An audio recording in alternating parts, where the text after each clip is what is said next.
Welcome back to another podcast of the Supply Chainy podcast. I am your host, Nathan Cheney. And today we're going to be talking a lot about procurement, strategic procurement, global procurement, procurement strategies, procurement careers, a little bit of everything. And I'm really happy to have a special guest on, Lihong Wu, who's going to really dive into this for us. Could you go quickly and just catch us up a little bit on your personal story and how you got into procurement? Sure. Well, Nathan, nice to meet you today, and it's really been a pleasure to get to know you and have this opportunity to share my procurement experience, my career story with everybody else. Just a little bit about my personal story. Right? I was born and raised in China and came to the United States in 1994. I did my chemistry master degree, but then switched to supply chain and got my Master of Business Administration MBA degree from Arizona State. And then, I got into a very exciting, supply chain management career. A lot of that is related to procurement and sourcing. Mm-hmm. So, started my career with Honeywell Aerospace in the Phoenix Valley. So it's a very big company, very successful, very mature in terms of procurement and sourcing process. So I did the tactical and strategic procurement there, and also did a little bit of ERP implementation, because part of my career, part of my story is that you just got to learn along the way, because supply chain is such a broad field and procurement sourcing very important, but all these other roles that you learn will help you to be a successful supply chain executive and be very successful in procurement sourcing. So ERP implementation, then Honeywell sent me back to China, which was the time when everything is changing rapidly in China and globalization is hitting a stride. And there I moved on to some different companies, did different roles. I started international procurement office, hiring my own teams, started the system process from the scratch. And I've also done the regional supply chain roles. Instead of just managing one supply base, now I learn to coordinate the supply chain management sourcing from 5 different factories. I also did the factory general manager role, which is a great experience. That positioned me to go on, take the role of VP operation at a global company. It's a Swedish company called Assa Abloy, right? Global door opening solution provider. The business that I work for, basically providing locking system to most of the high-end hotels in the world.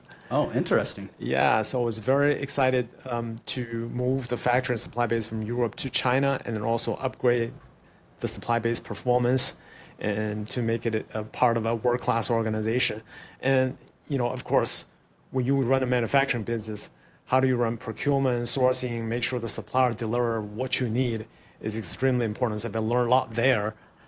From there, I moved back to the United States, and that I did general management on P&L, which is another great experience, help you understand how supply chain fits into the overall scheme. I've also done consulting work, help people put together supply chain offerings, then working with the consumer goods company, help them source the products, managing supplier in very difficult COVID times.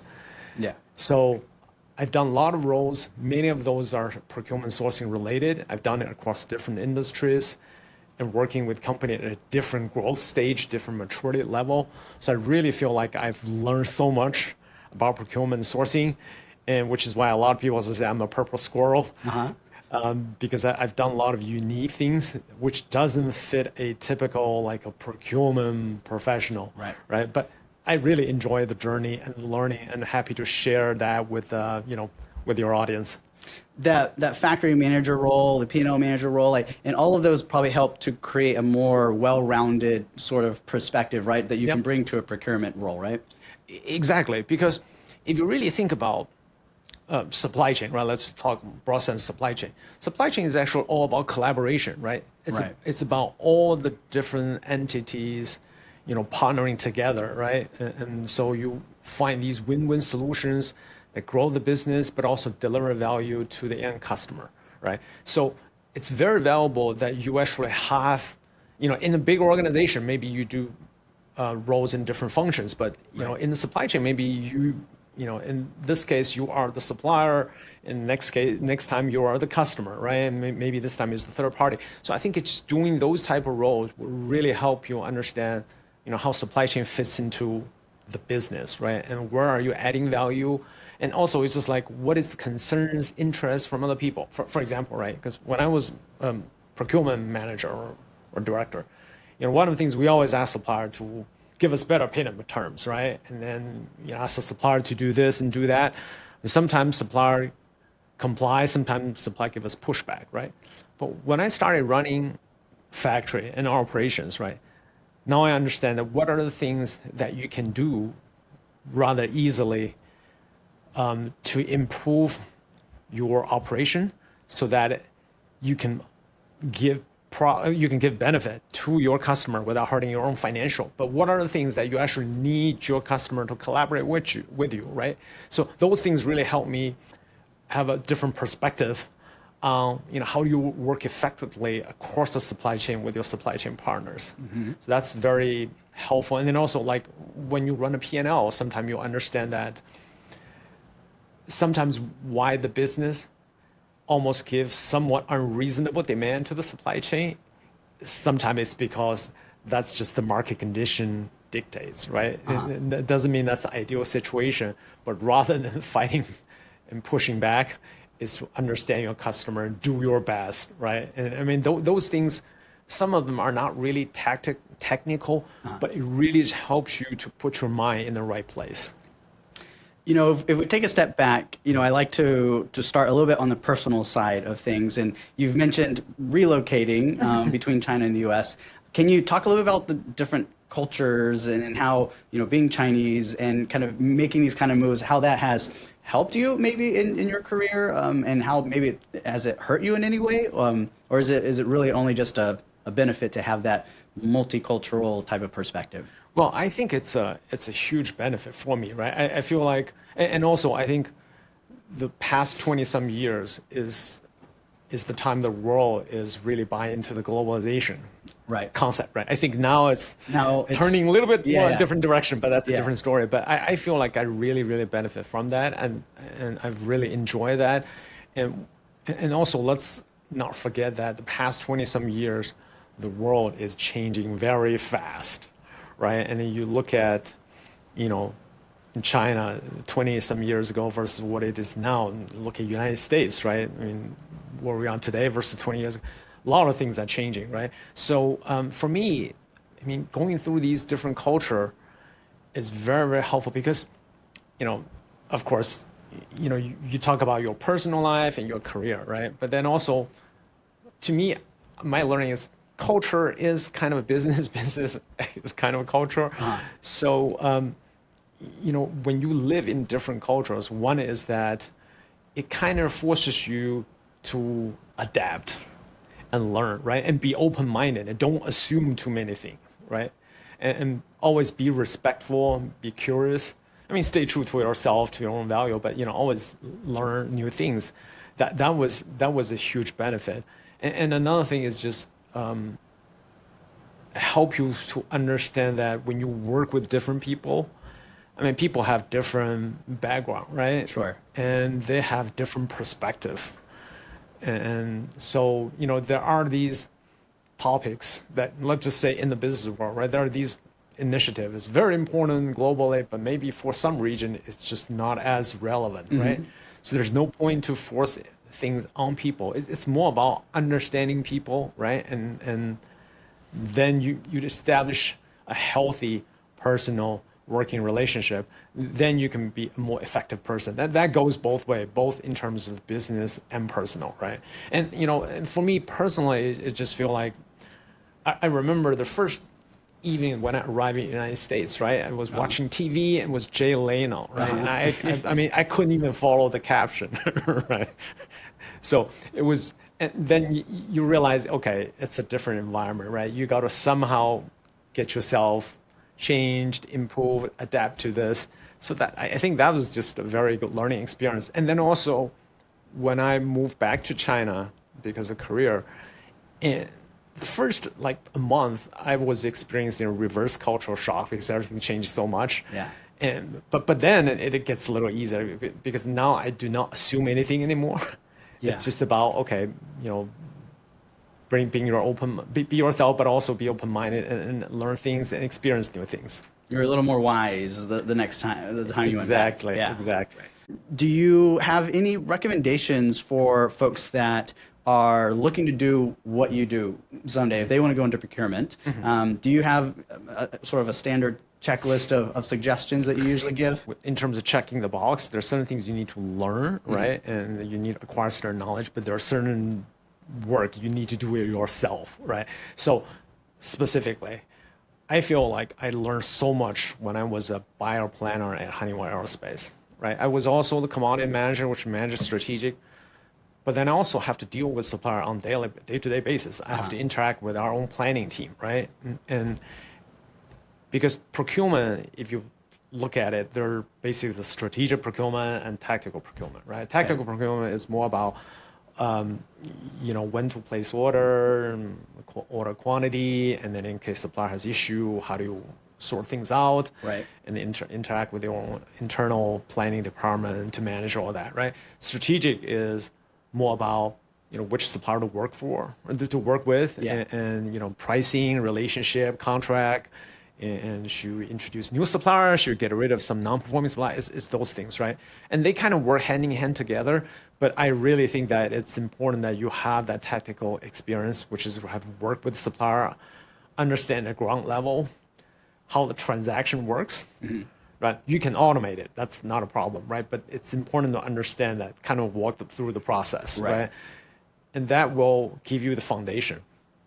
But then I think it is certainly very important to elevate yourself to do the strategic role. Then you think about, okay, how do these suppliers fit into our overall business, right? I mean, where are they adding value? Is this a supplier bringing us new product, new ideas, or does the supplier always give us the best product quality services, or does the supplier always give me trouble, right? Sure. How do I improve that? So.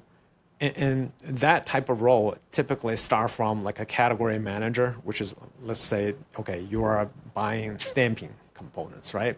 Or you're buying machining parts, right? Or buying electronics. And then it helps you to learn if you are going to be the expert in that space. I mean, what is the strategic framework, right? And then, of course, from there on, if you are successful, then you take over the function, right? You'll be the supply chain director, and that gives you a good foundation to do other things, right? So I would say that, do the tactical and strategic roles. And personally, I'm certified in planning inventory management, CPIM. I'm also very involved with Institute of Supply Management. I think some of these, if you are like a supply chain, you have a supply chain degree, you probably already got most of that covered. Yeah.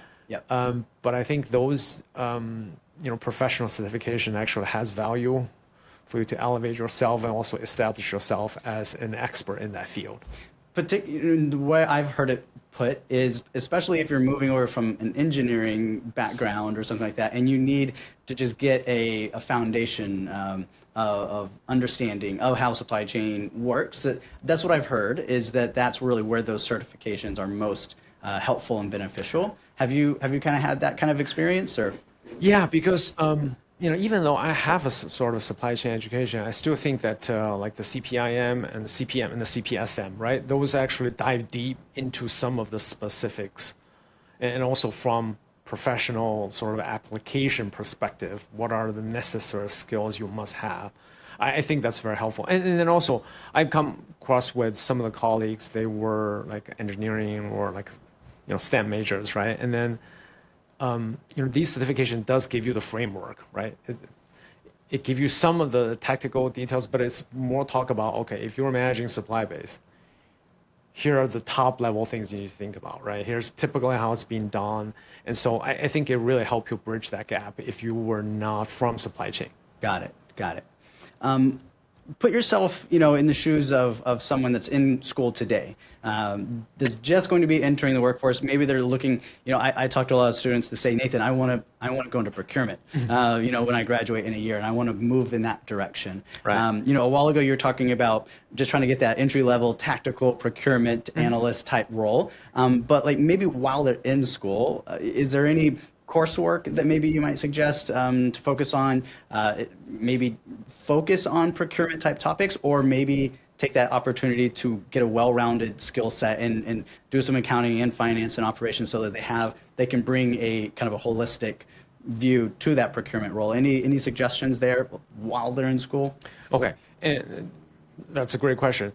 The first thing is that I think right now many organizations probably want to hire college-educated folks into their procurement organization, not doing the tactical work. So you may or may not like have an opportunity to do a pure tactical work. Okay. What I'm suggesting is that maybe as part of your assignment, take care of that a little bit, help you understand that, right? So, and some of the company will let you walk right into sort of a small category management type of role. Okay, or yeah. maybe data analysts support the category strategy, right?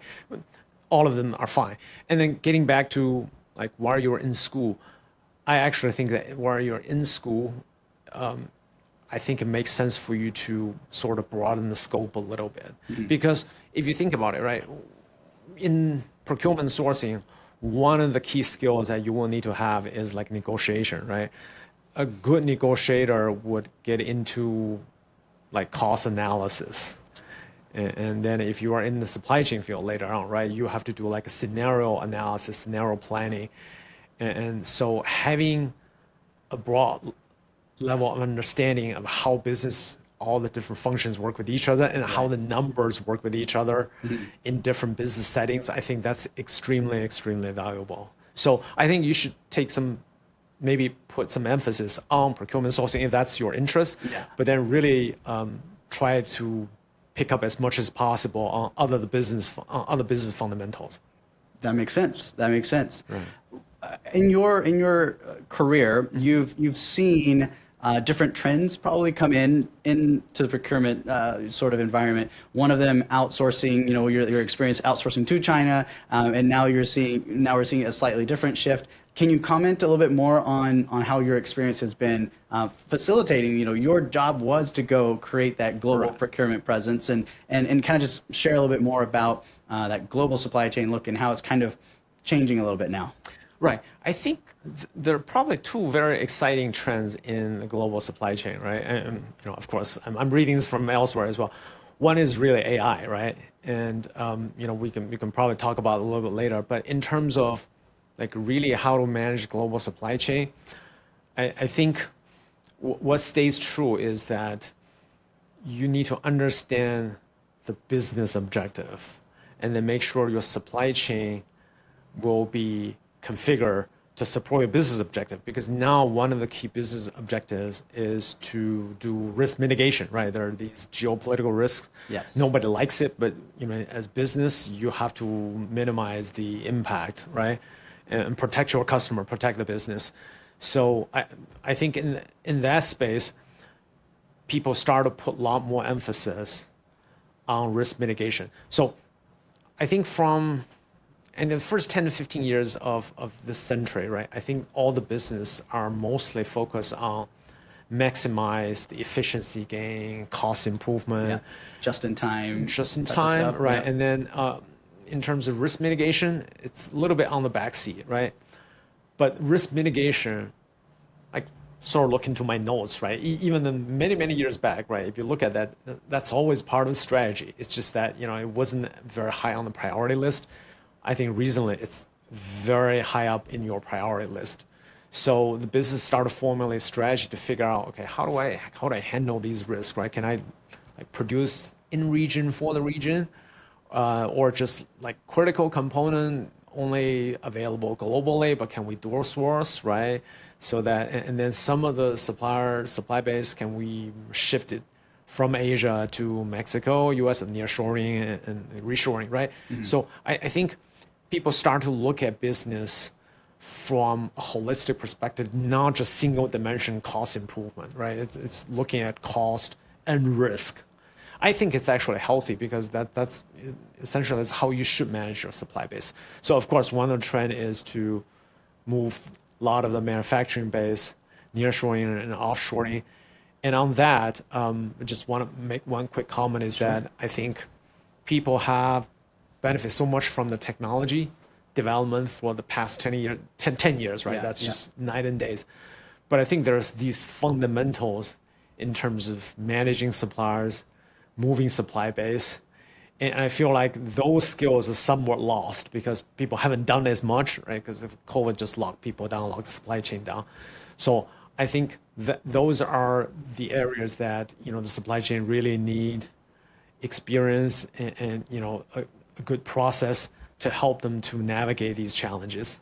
You talked a little bit about how there's changes and you need to stay relevant and always be iterating. That's a process of education and staying knowledgeable of the trends. How do you accomplish that? So you do that at an executive level, and you're leading a team of so many other procurement employees in your division. How do you kind of keep your entire team moving forward and keeping up with the trends? Any suggestions there or any personal experience? Actually, you're not the first one to ask this question because recently a lot of people started wondering, okay, well, how do we sort of quickly spread the whether it's best practices or like a latest technology trend? I think for one thing is that an organization has to have some sort of a learning culture. Okay. And because otherwise it's difficult, and people have to be open-minded, willing to learn and try things they don't feel comfortable, right? That's one thing. That's sort of your cultural foundation. Sure. Because it's like if let's say you have a very knowledgeable teacher, if the students has no desire to learn, you're not going to be successful, right? And Makes sense. Then the other thing is, I think it makes sense to identify the areas that the business really need, right?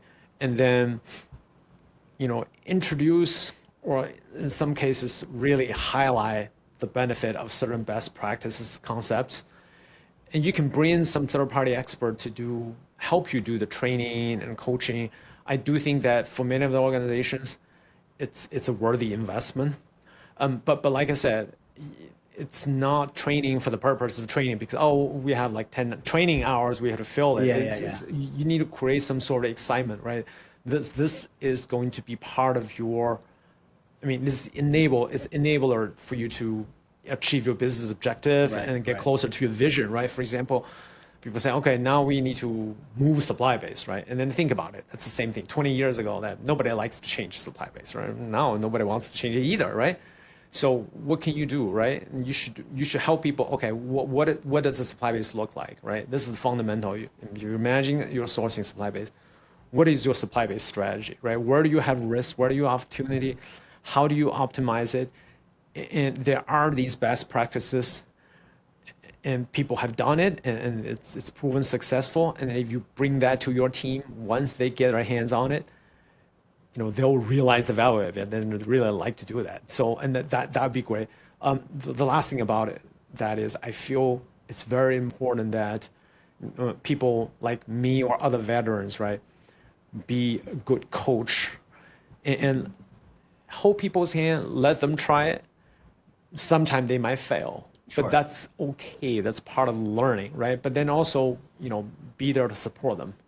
And because sometimes if you just let people try new things, sometimes they win, sometimes they lose, right? You don't want the people lose the first, missing the first shot. Just think that this is a bad game, right? So I think have a good supporting infrastructure will also accelerate the learning. Right. There's a quote that goes like, "You either win or learn," right? That's a good way to say it. So yeah, maybe you can't put a tally in the win column that day, but if you learn from it, then it's a successful. You take something away from it after all. What is one of your, if you want to say, biggest professional failures or mistakes that you've made? And obviously, with the hindsight being 2020, you get to reflect on it as a learning lesson and something that you keep in mind all the time now, because that was just that one really big mistake that you made that you learned from? Does one of them kind of come to mind? Yeah, because I think I kind of alluded to that early on. When I was doing the international procurement job for one of the big food processing companies, they already got acquired. You know, I thought my mandate is to promote global sourcing, right? So I really, contact all the business unit around the world and pushing them this, pushing them that. And then one day that, someone really got a little pissed off and said, Lihong, don't you understand? I mean, my stuff here, you can't help, right? And, I'm happy to help you, but there's nothing that really in my region that you could help at this moment, right? I'm like, okay, It's well, not broke, don't fix yeah, it. yeah. Well, I'm like, okay, well, I'm glad you're telling me this. Then I realized, one thing is that you need to offer value to your colleagues, right? And then also you need to understand their perspective. I mean, it's not just one way. And, communication is all about, first to understand, then seek to be understood, right? And then that was like a huge lesson. So, you know what? I thought I was like really, really trying to do a good job, but I wasn't doing myself a favor because I did not really understand my colleagues' true needs. And that actually helped me tremendously. So in the future, like when I work on something, even it's like when I work with my subordinates, right? I always say, okay, let me first understand what he or she really wants from a conversation or a project or something, right? And that was I mean, when that person told me that over the phone, I'm like, ooh, Yeah. it was Wow. like, wow. But hey, it's those moments in your career help you really grow, right? Right. We flip the coin the other side. We talk about a big failure and something you learn from it. What is one of the highlights of your career? What's like, if you make a list of the high points and your successes, what would be at the top of that list? Well, when I was at Assa Abloy, running the global operations, right, we moved the supply-based factory from Europe to China. And initially, there were a lot of concerns whether the Chinese factory and supply base will be able to perform as well as, the factory and supply base in Europe. And we completed the move, and we really upgraded the supply base and our supply chain KPI all around improve, higher cost saving, much shorter lead time, much consistent on-time delivery, and the customers are thrilled, and our internal colleagues go, wow, you guys really have done a great job. So I'm really, really proud of that. Of course, it was a huge team effort. Sure.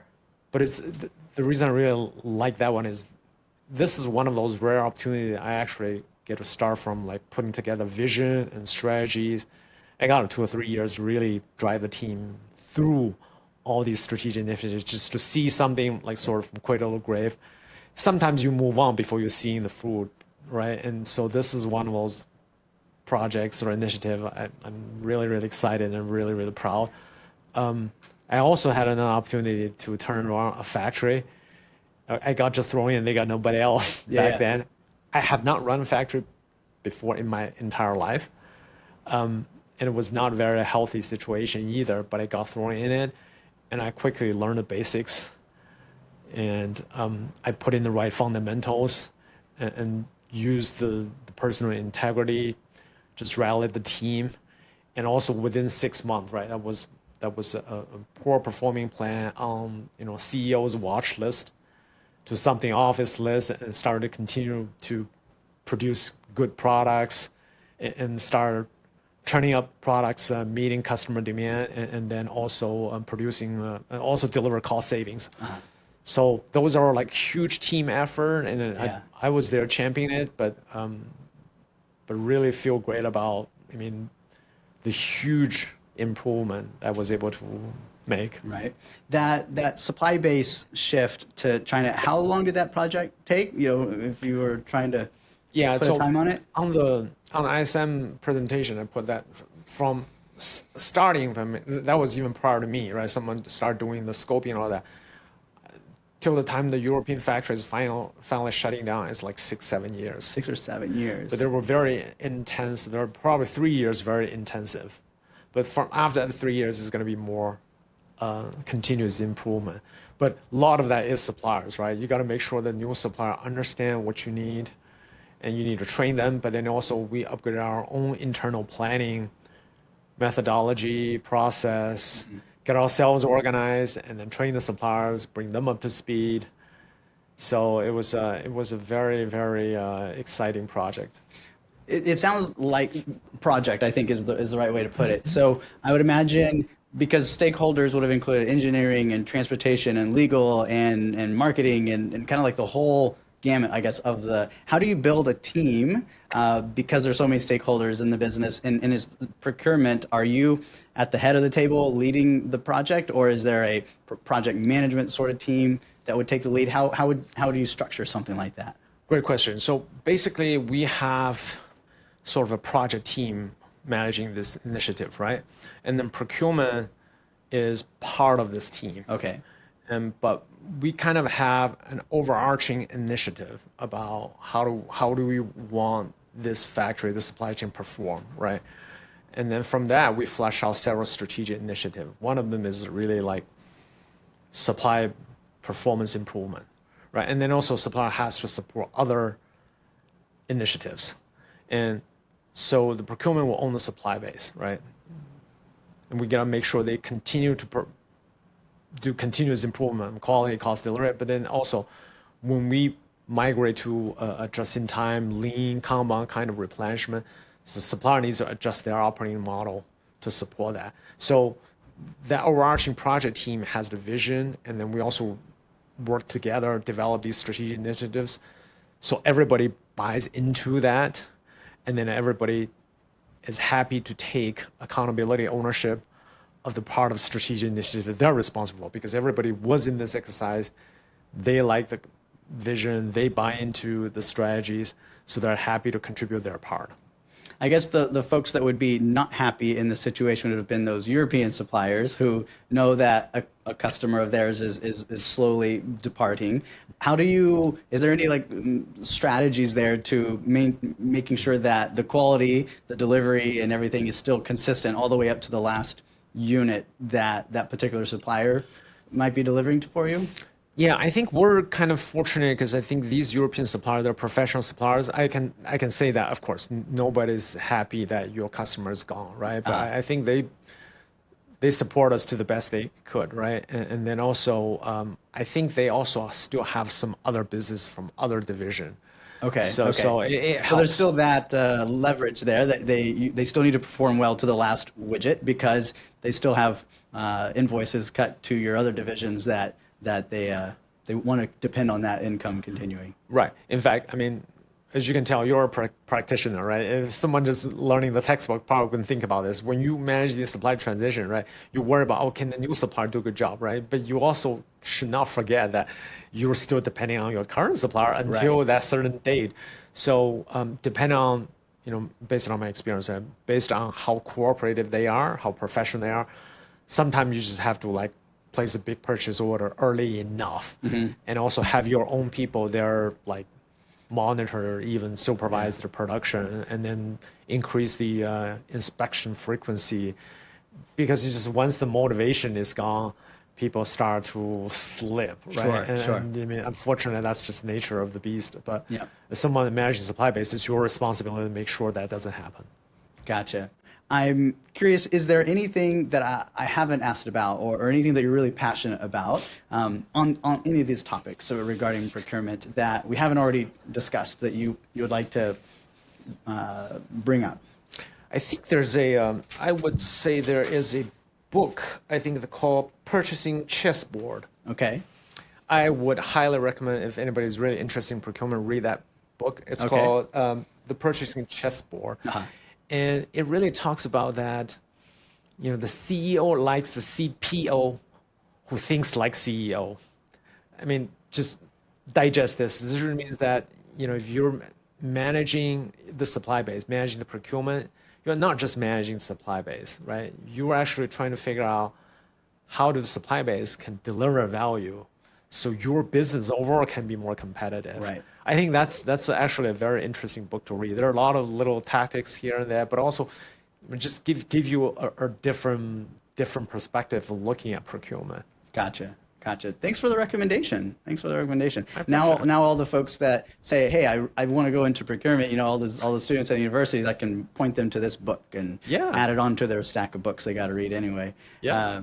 Excellent.